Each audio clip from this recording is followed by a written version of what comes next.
Hello and welcome to Fresh Face One Shots. My name is Joey. I'm Jacob. And today we are back with Batman the Brave and the Bold. This is our fourth one shot we're recording in a row, and my voice is going, my guy. Anyway, this is issue number 19, and as I think didn't talk about last time, because I don't think we knew it yet, or did we? I forget if we knew last issue. We might have just heard it, I think. But okay.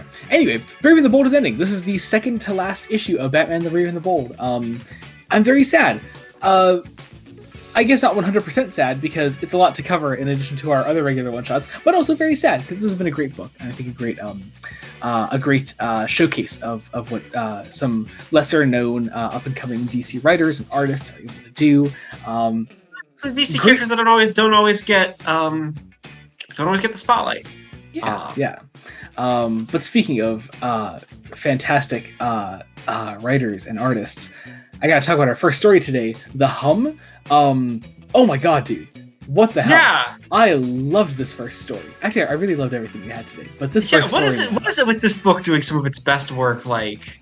right at the end. Right as it's being canceled. Why? Terrible. Anyway, yeah, this is The Hum. The Hum. So, Gotham City is under attack. There is this hum going throughout the city that seems to be driving people insane, and it seems to correlate to some research that Jonathan Crane has published. And so, with no one else to turn to, Batman turns to Jonathan Crane, the Scarecrow, to help stop this problem.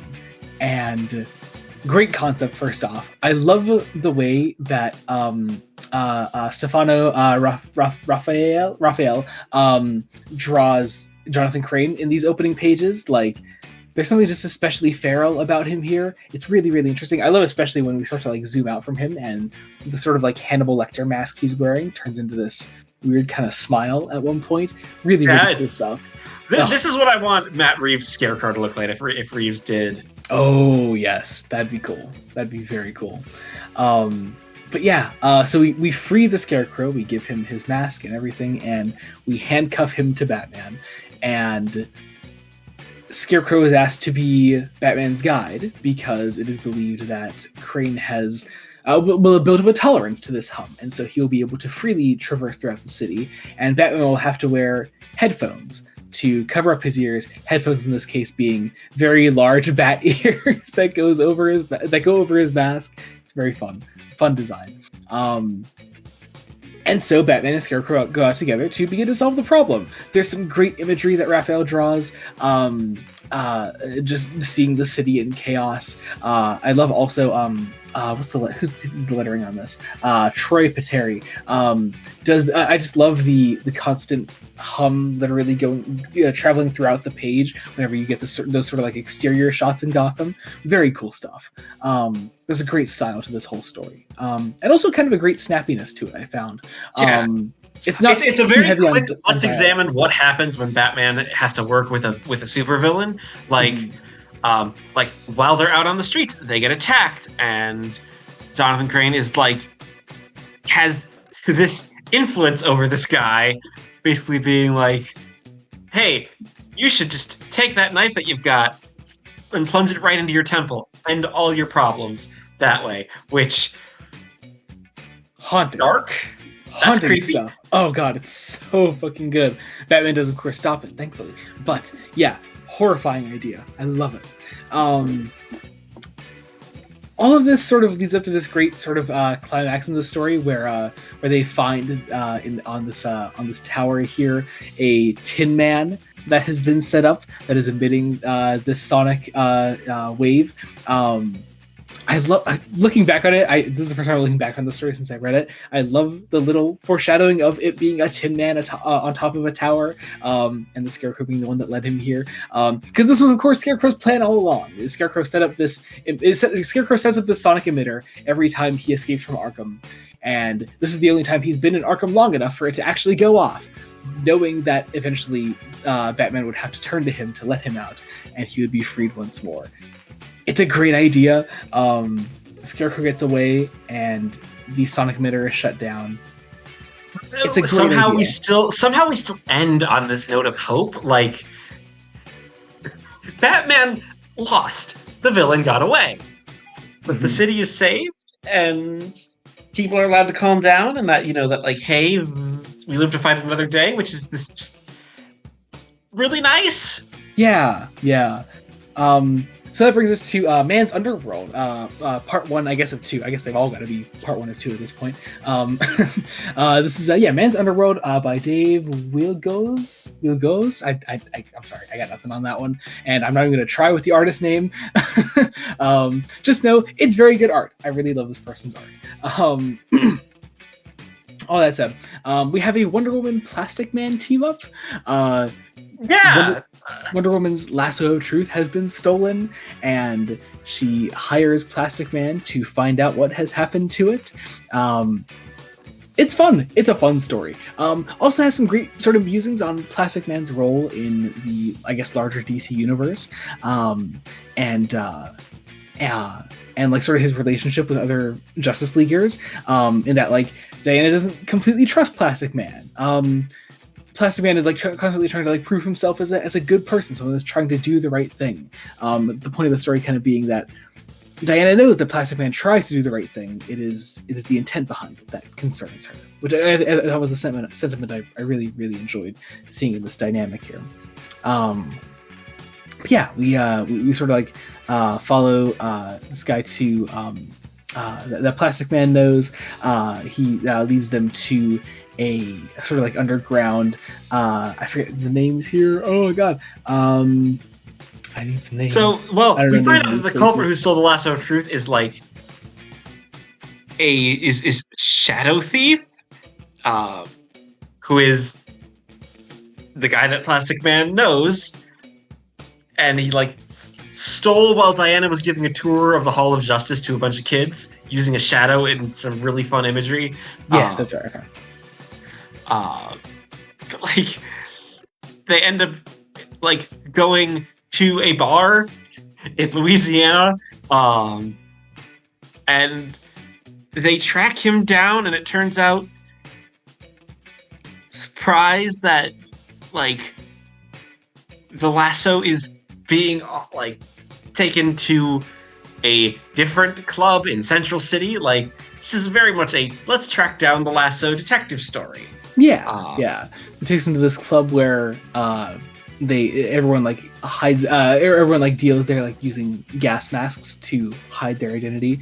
Makes for some cool imagery actually as Wonder Woman and Plastic Man sort of go in here, mingle amongst these people. They come across a man named, I forget his name, Mr. Guiborg.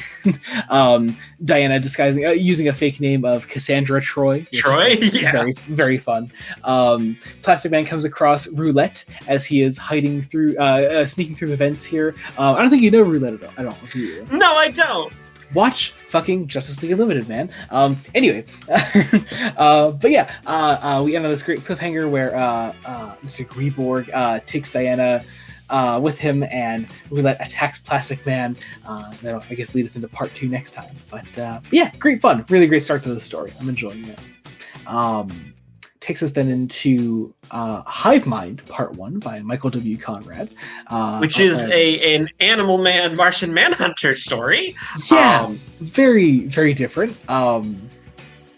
Very interesting.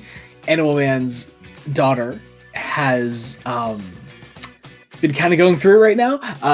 There's something wrong with her mind, and so Martian Manhunter and Animal Man decide to go inside her mind and try to find out what's wrong.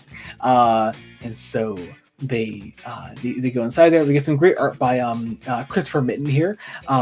Really, really sort of like trippy landscapes as we travel through her mind. It's very cool stuff. I don't know. I just like a lot of the imagery here. It's a shorter story. It feels like it's dealing with like a metaphor for growing up a little bit with and having role models to help you through that. There's also a bit about the red in here, which I know you don't really know anything about, but sort of it's the opposite of the green in the DC universe. I know it's the animal. It's the green, but animals. Yeah. We should do some. We should do some New 52 Animal Man and Swamp Thing. So there's a very cool arc with that involving the red that I like. Anyway, but yeah, ends on a cliffhanger where his daughter, like inside her mind, sort of like becomes this evil version of Animal Man, being possessed by the Red, attacking Martian Manhunter and seemingly killing the headspace version of her father.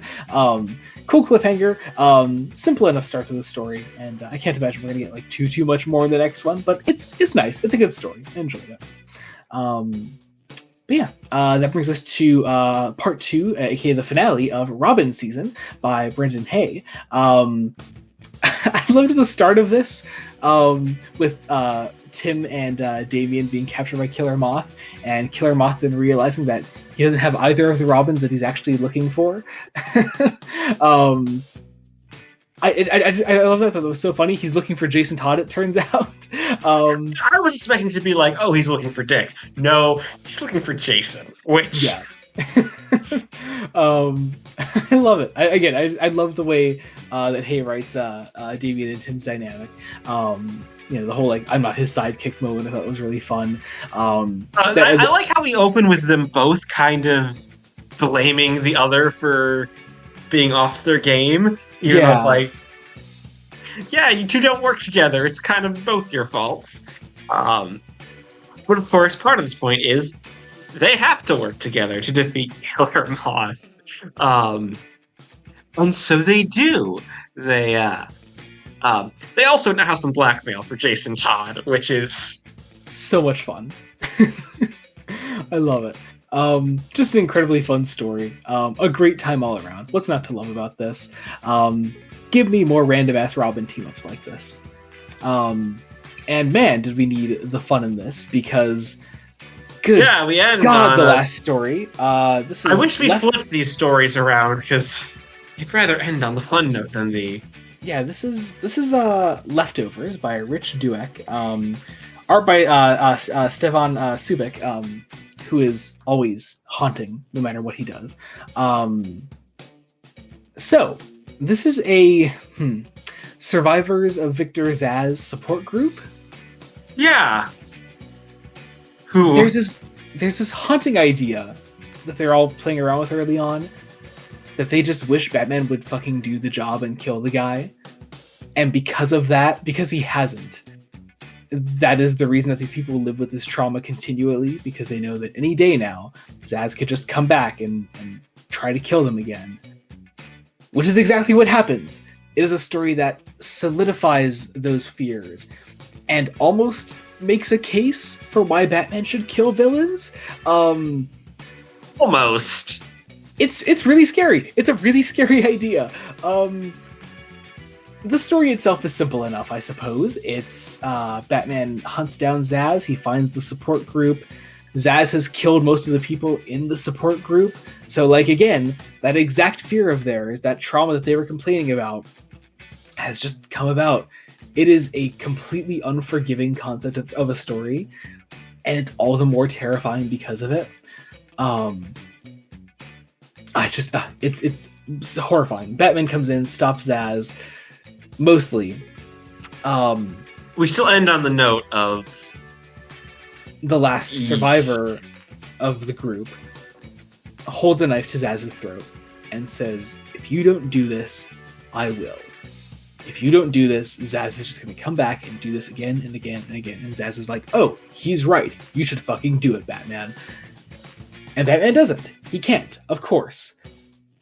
And so the last survivor tries to kill Zsasz. He tries to slit his throat. Zsasz does not die, because I'm assuming the implication there would just be that, well, other than, comics need to comics, the guy, is not strong enough. He doesn't know how to properly kill Zsasz, if you will.